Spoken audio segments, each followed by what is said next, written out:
Meeting Elizabeth, we decided to go into some mental training and basically performance training with the mind. And this is a whole new territory. No one's actually done this on a racing yacht before. And what it's about getting everyone to buy into the program in the first place, because you've got to get 10 people, 10 in this case 10 guys, to all go into a whole different world. And the mindfulness training, we had an app that Liz supplied that we used, and we had daily meditation and weekly meditation together for 3 months before the Hobart race. So it was quite a big program. And originally it was sort of daunting. Everyone doesn't really believe in it. And then finally, as we got going, the point was everyone actually did get into it.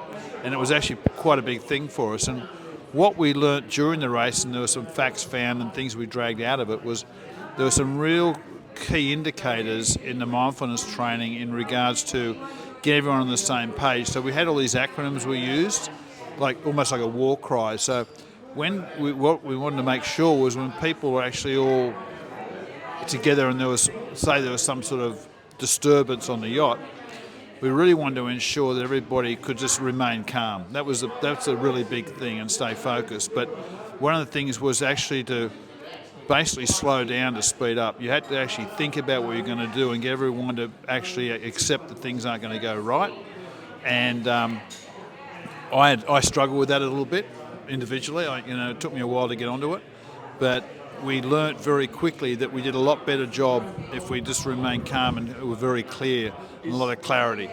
Is there a language that you use that triggers this in case someone's not quite when a situation happens? Or what's the trigger to everyone go, hang on, here's what we practiced? Yeah, good question. Well, the good part about that is that you were always pulled back by the team.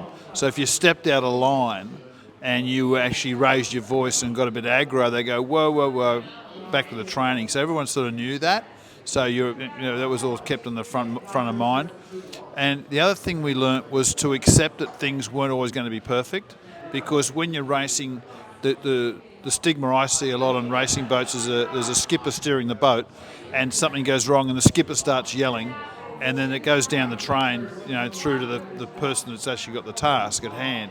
So we removed all that. So we don't have anyone yelling about what the problem is. We just have to solve the problem, and have everybody working in that mode.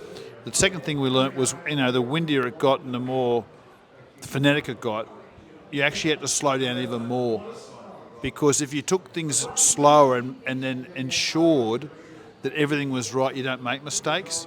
So ocean racing is different to short course racing, because in ocean racing you've got hours to get ready for something. It's not like it happens in a minute. So the plan was to talk through every manoeuvre, ensure everything was right, and then if you go through all this, there's still a problem, something happens, you've got to ensure everyone remains calm and just solves that issue, that problem at that time, collectively. The other thing is during watch changeovers, I always